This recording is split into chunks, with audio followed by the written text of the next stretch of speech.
Good morning बच्चों। चलिए, हमने प्रीवियस लेक्चर में बीमार का इलाज पढ़ना चालू कर दिए थे बेटा। अपना ये लेसन 8 है, 8वां चैप्टर जो है चल रहा है। हमने परिचय इसका पढ़ लिए थे, लेखक परिचय, और इसका केंद्रीय भाव भी पढ़ लिए थे ना। आपने ऑब्जेक्टिव लिख लिए बेटा, आप लिख लोगे ना ऑब्जेक्टिव। अब मुझे बताने की ज़रूरत तो नहीं है। इसके बाद फिर मैं टेस्ट लूँगी ना जब, तो कुछ मैं ऑब्जेक्टिव दूँगी, और अगर देखना, अगर आप लोग ने नहीं लिखे तो आप उसे लिखते जाना। अब थोड़ा सा आप सेल्फ करने का सीखो बेटा, ठीक है। हमने इसमें पात्र परिचय भी पढ़ लिए हैं। बताओ जरा कौन कौन है इसमें, याद हो गया होगा ना आपको। बीमार का इलाज, इसमें कौन कौन से पात्र हैं। हम आपको क्वेश्चन दे दें कि बीमार का इलाज एकांकी के किन्हीं 2 पात्रों के नाम लिखिए, तो क्या लिखोगे आप। एक चंद्रकांत, दूसरा सरस्वती, कांति, कांति का भाई शांति, उनकी बहन प्रतिमा, और कांति का मित्र, क्या नाम था उसका, विनोद। ठीक, तो ये आपको मुँह ज़बानी याद हो जानी चाहिए। चलिए, आज हम अपना लेसन स्टार्ट करेंगे। बीमार का इलाज करेंगे। हमारे घर जो मेहमान आया हुआ है वो क्या हो गया है, बीमार। अब उस बेचारे, अब क्या हमारे घर आया है और बीमार हो गया है, तो ये बड़े चिंता वाला विषय हो गया। कल को उसको कुछ हो जाएगा तो हम उसके परिवार को क्या जवाब देंगे। तो उसका इलाज कराना बहुत ही ज़रूरी है, लेकिन हम यहाँ पर उसका इलाज बड़े ही मनोरंजक ढंग से करेंगे। ठीक, चलिए। आगरा, पहले तो हम अपने एकांकी की भूमिका बना लेते हैं। सोच के चलिए कि हम एक ये एकांकी जो है, ये नाटक जो है छोटा सा, इसे हम स्टेज पर दिखा रहे हैं। तो स्टेज पर दिखाएंगे तो ये हमारे पात्र तो होंगे ही, साथ ही साथ वहाँ का जो परिदृश्य है हमारे स्टेज का, वो कैसा होगा।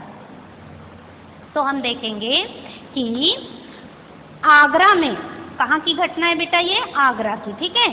आगरा में कांति के पिता, क्या नाम है उनका, चंद्रकांत, उनकी कोठी का एक कमरा है। मतलब अपने हम स्टेज को ऐसा बना लेंगे कि वो एक कमरे को प्रदर्शित करेगा।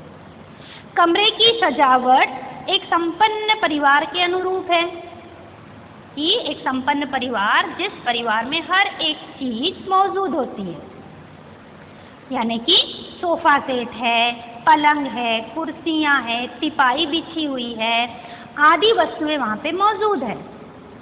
पर नौकर पर निर्भर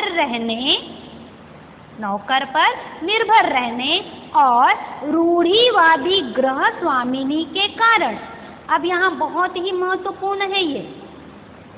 अगर मैं चलो बाद में पूछूंगी, है ना। नौकर पर निर्भर रहने और रूढ़िवादी गृह स्वामिनी के कारण स्वच्छता और सलीके का अभाव है। कहाँ पर बेटा, उस घर में। घर तो हमारा बहुत अच्छा है ना।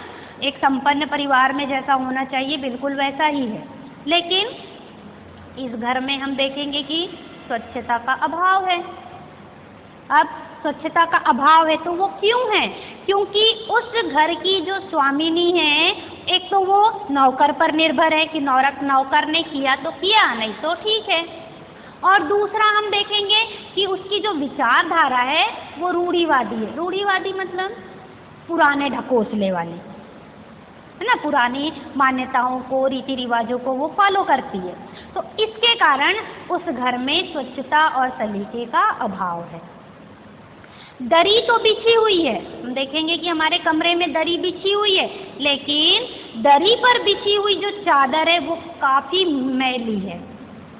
ना नौकर को मतलब है, ना उस गृह स्वामिनी को मतलब है। कि गृह स्वामिनी कौन है, सरस्वती। ठीक, जिस समय का यह दृश्य दिखाया जा रहा है, मतलब हम जिस समय ये अपना नाटक दिखा रहे हैं, वह सुबह के 8 बजे का है। सुबह के 8 बजे है, ठीक है। कांति का मित्र, क्या नाम है बेटा उसका, विनोद। कांति का मित्र विनोद बिस्तर पर लेटा हुआ है। उसे अचानक रात में ज्वर हो गया, बुखार हो गया। कितना डिग्री, 104 डिग्री। ठीक, ये आपका ऑब्जेक्टिव हो जाएगा। विनोद को कितना बुखार था? 104 डिग्री। कड़ी काठी होने के कारण वह बड़ी लापरवाही से कभी उठकर बैठ जाता है और कभी उठकर टहलने लगता है। ना उसे कुछ अजीब सा महसूस हो रहा है, ना उसे सोते बनता है, ना वो टहल घूम सकता है। उसे समझ ही नहीं आ रहा है कि मैं आराम करूं या टहलूं, बिल्कुल नहीं। वह अपने घर से वह अपने भीतर से यह विचार निकाल देना चाहता है कि मैं बीमार हूँ। वो अपने मन में बात ही नहीं रखना चाहता कि मैं बीमार हूँ। कभी कभी होता है ना, हम अपने आप को जैसा सोचते हैं हम वैसे ही बन जाते हैं। तो अगर वो ये सोचे कि मैं बीमार हूँ तो वास्तव में वो बीमार रहेगा। और अगर वो अपने मन से बात ही निकाल दे कि नहीं मैं तो हष्ट पुष्ट तंदुरुस्त हूँ, मुझे कोई बुखार उखार नहीं है, तो उसका जो मोटिव है वो बिल्कुल उसी तरफ होगा। फिर भी ज्वर की तेजी उसे बेचैन कर देती है। बुखार क्योंकि 104 डिग्री बुखार है तो वह बेचैन हो जाता है, वह फिर से लेट जाता है। कुछ देर बाद हम देखते हैं कि कांति उसका मित्र नाइट ड्रेस में कंधे पर तौलिया डाले, चप्पलें फटफटाता और सीटी बजाता बाएं दरवाजे से कमरे में आता है। यानी किसका प्रवेश हुआ बेटा कमरे में? कांति का। ठीक है, अब हमारा चैप्टर होता है चालू। ठीक, चलिए। कांति, हेलो विनोद, अम्मा अभी तक टिपाई से लिपटे हो? अरे 8 बज रहे हैं, क्या भूल गए आज गांव जाना है? मैं तो स्वयं देर से उठा, वरना मुझे अब तक तो तैयार हो जाना चाहिए था, लेकिन तुमने तो कुंभकर्ण के चाचा को भी मात दे दिया। अब देखो क्या कह रहा है, लेकिन तुमने तो कुंभकर्ण के चाचा को भी मात दे दिया। यानी 8 बज गए और ये अभी तक के सोया हुआ है। यहाँ कुंभकर्ण क्यों बोले? क्योंकि कुंभकर्ण 6 महीने सोता, कुंभकर्ण 6 महीने सोता था, 6 महीने जागता था। तो वो यहाँ पे व्यंग बता रहा है कि तुमने तो कुंभकर्ण के चाचा को भी मात कर दिया।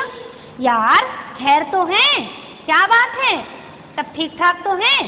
किसने पूछा? कांति ने। विनोद क्या कहता है? रात न जाने क्यों बुखार हो गया। क्या बताया उसने? कि मुझे बुखार हो गया और अपना हाथ फैलाकर देखो तो कांति मैं बिल्कुल तप रहा हूँ।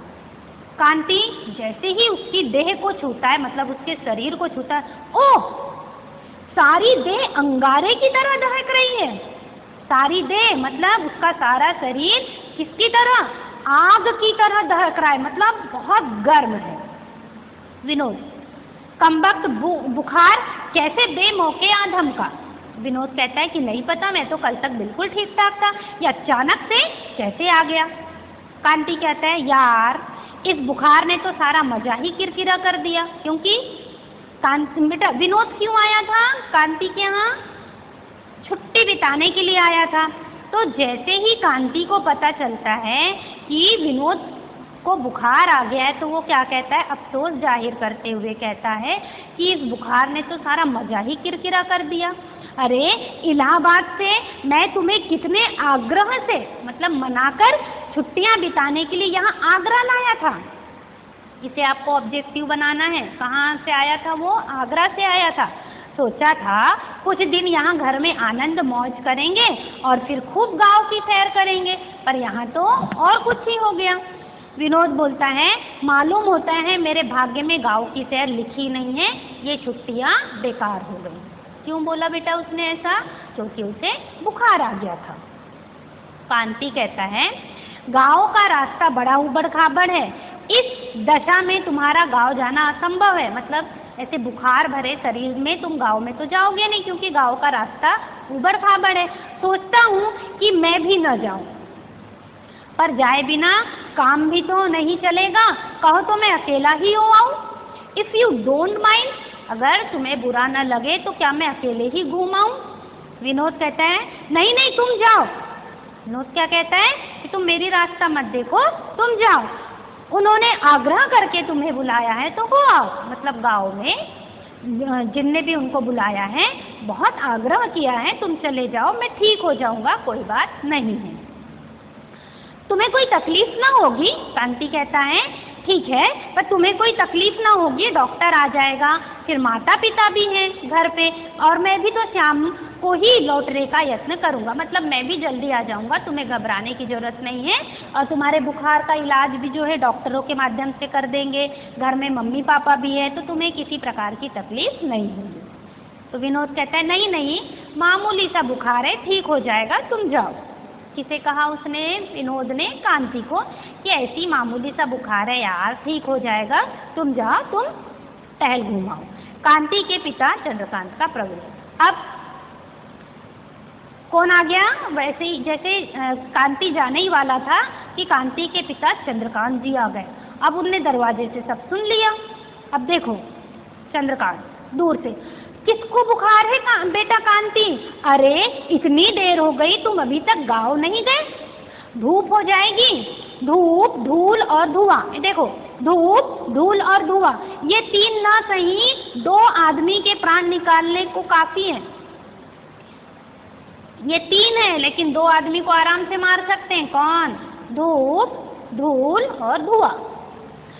उस पर घोड़े की सवारी, न कूदते बने न सीधे बैठते। यानी ये बता रहा है, गांव का परिदृश्य बता रहा है कि गांव में ऐसा ऐसा होता है। लेकिन इसने दूर से ही क्या सुन लिया था? बुखार किसे हो गया बेटा? चिल्लाया उसने, बुखार किसे हो गया बेटा? तो कांति ने बताया, बाबूजी विनोद को रात बुखार हो गया और उसकी जो देह है, उसका जो शरीर है वो तवे की तरह, तवा जिस पे हम रोटी सेकते हैं, तवे की तरह गर्म है, डॉक्टर को बुलाना है। ऐसे में इसका जाना मतलब यानी ऐसे बुखार भरे शरीर में ये तो घूमने नहीं जा पाएगा। तो चंद्रकांत बोलता है विनोद कैसे जा सकता है? और ये शिवर जंगल में आग की तरह उद्दंड। देखो जंगल में आग की तरह उद्दंड, यानी कि जैसे जंगल में जरा सी आग लगती है तो वो कैसी फैलती है, उद्दंड हो जाती है, वैसे ही बुखार। अभी डॉक्टर को बुलाकर दिखा देना होगा। मैंने निश्चय कर लिया है कि डॉक्टर भटनागर इस घर में कभी कदम नहीं रखेगा। कौन? डॉक्टर भटनागर इस घर में कभी कदम नहीं रखेगा। उसने तो प्रतिमा का केस खराब ही कर दिया था। प्रतिमा उसकी बेटी, बुखार तो उससे उतरता ही नहीं था।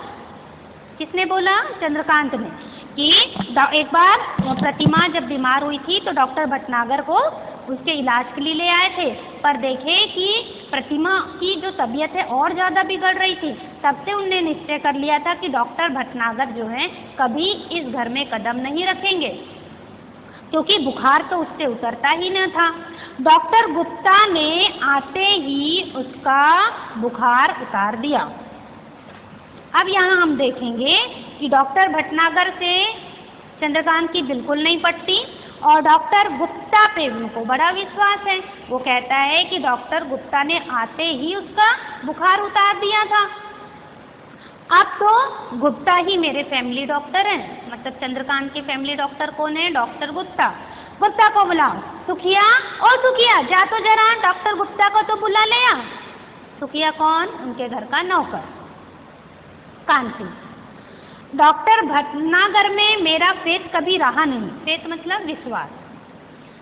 बाबूजी, हाँ डॉक्टर नानकचंद को दिखाना ठीक है। देखो भटनागर पे न तो चंद्रकांत विश्वास करता है न ही उनका बेटा कांति। हमने देखे कि चंद्रकांत जो है डॉक्टर गुप्ता पे विश्वास करता है, लेकिन कांति जो है वो डॉक्टर नानकचंद पे विश्वास करता है।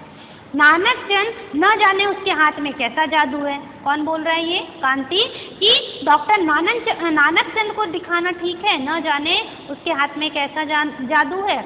मेरा तो दिन पर दिन होम्योपैथी पे विश्वास बढ़ता ही जा रहा है।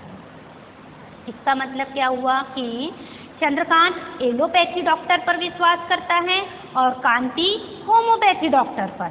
अब होम्योपैथी डॉक्टर कौन है बेटा? डॉक्टर नानकचंद। और एलोपैथी डॉक्टर कौन हुए? डॉक्टर गुप्ता। ये ऑब्जेक्टिव है बेटा, मैं इसलिए बार बार इसे फोकस कर रही हूँ, ठीक है, कि चंद्रकांत को कौन सी चिकित्सा पद्धति पर विश्वास था? एलोपैथी, है ना, और कांति को होम्योपैथी। क्लियर है? चंद्रकांत कमरे में टहलते हुए, मेरे बच्चे तुम पढ़ लिख कर भी ना समझ ही रहे। किसको बोल रहे हैं वो? कांति को, कि तुम पढ़ लिख कर भी ना समझ रहे। अरे बिना अनुभव के समझदार और बच्चे में अंतर ही क्या है? यानी कि व्यक्ति यदि बड़ा भी हो जाए और उसमें समझदारी ना हो तो भाई एक समझदार व्यक्ति और बच्चे में अंतर ही क्या है? अरे दोनों एक समान ही तो हुए।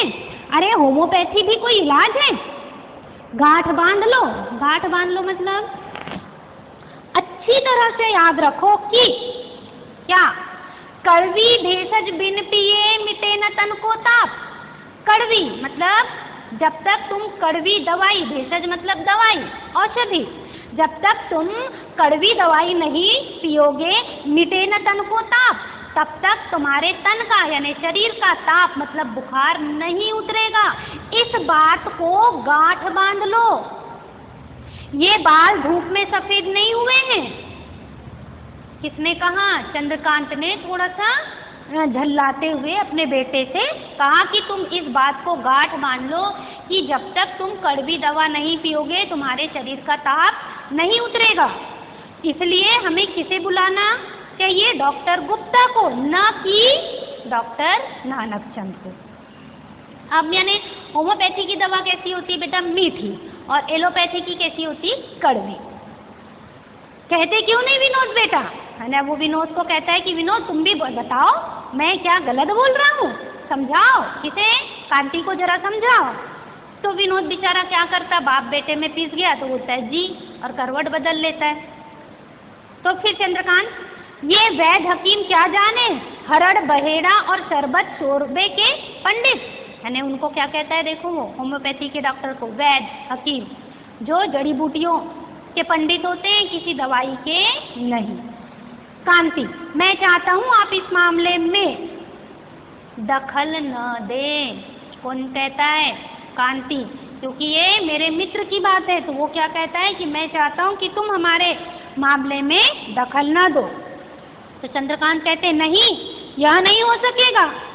मैं जानता हूँ विनोद का भला इसी में है, मतलब किसमें? एलोपैथी उपचार में। कांति विनोद से कहता है तुम घबराना मत, मैं डॉक्टर नानकचंद को बुलाकर लाऊंगा। मेरा ख्याल है शाम तक बुखार उतर जाएगा। अच्छा विनोद, देर हो रही है, अब मैं चलता हूँ। मतलब डॉक्टर नानकचंद आएंगे और तुम्हारा इलाज कर देंगे, तुम्हें घबराने की ज़रूरत नहीं है। तुम्हारा जो बुखार है वो शाम तक उतर जाएगा। अब मैं चलता हूँ। हाँ हाँ तुम जाओ, मैंने बुखार की तो कभी परवाह ही नहीं करी कांति, उतर जाएगा अपने आप। शाम तक लौटने की कोशिश करना। किससे बोला बेटा? कांति से।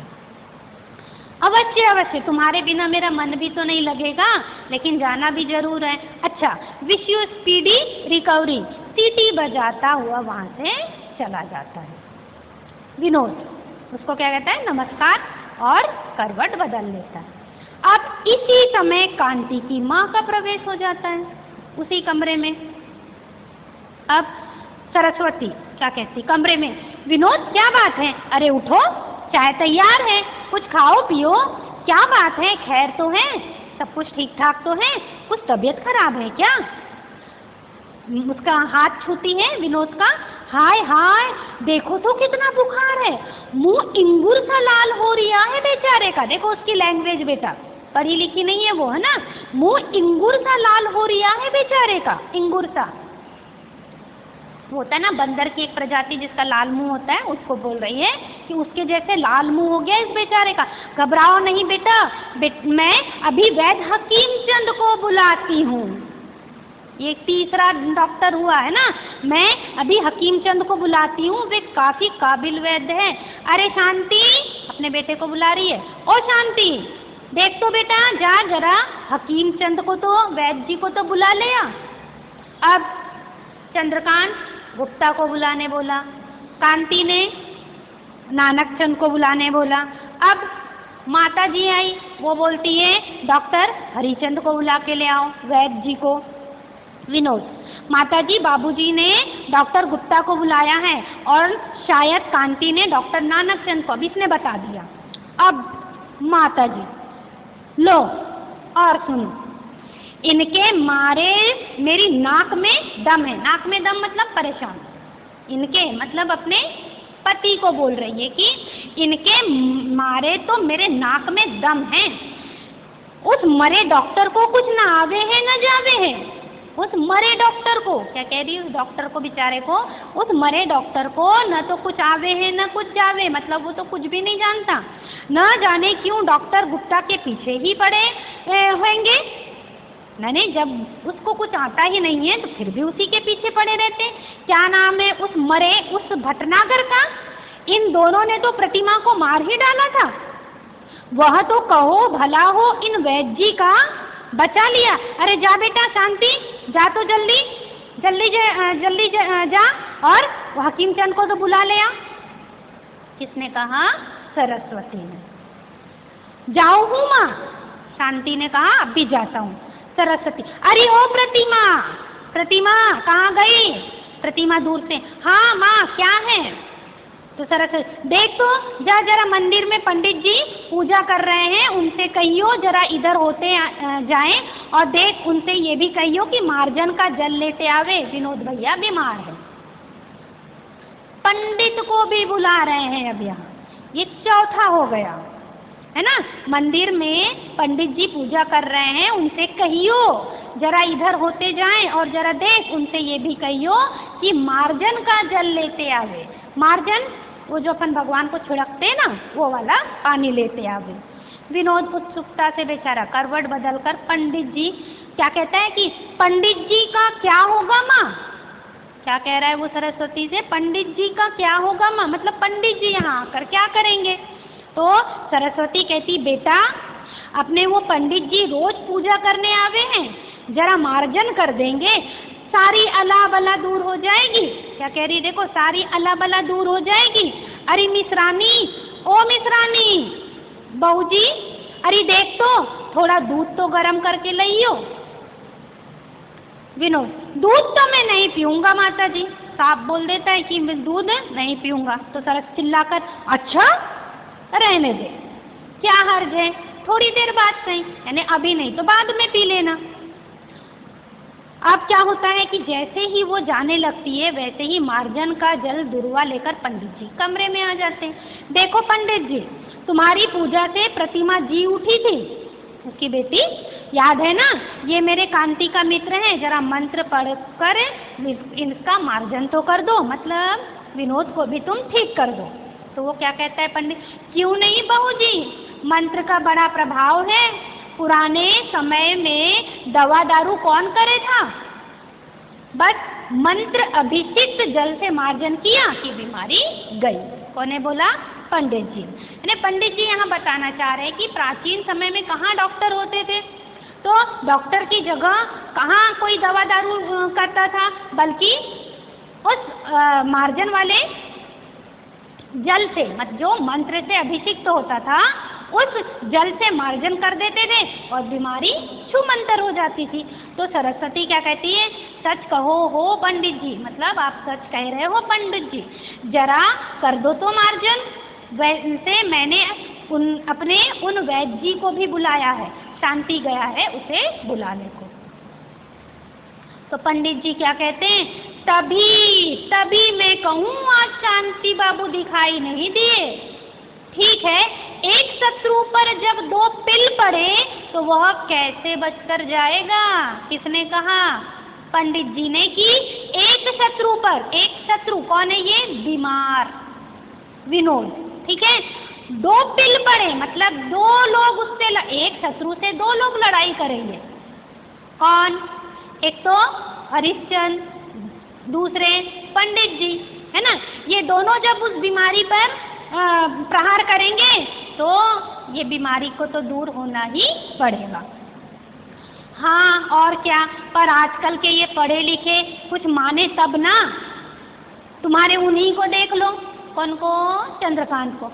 कुछ दिनों से डॉक्टरों के चक्कर में पड़े हुए हैं। तो पंडित जी कहते हैं जमाना खराब है बहू जी, देवता ब्राह्मण और गौ पर तो जैसे श्रद्धा रही ही नहीं। अच्छा पंडित जी आप मार्जन कर दो, मैं अभी आती हूँ। अब यहाँ हमारे पंडित जो हैं वो मार्जन कर रहे हैं और उसी समय, देखो सरस्वती अभी नहीं है, उसी समय चंद्रकांत का प्रवेश। बाकी हम कल पढ़ेंगे बेटा, है ना। इतनी एक बार और रिवाइज कर लेना आप, इतनी कहानी याद कर लेना, ताकि जब हम कल आगे पढ़ें तो आपको ये पता चल जाए कि अभी तक हमारी कौन कौन सी घटनाएं हो चुकी हैं। ठीक है, चलो ठीक है बेटा।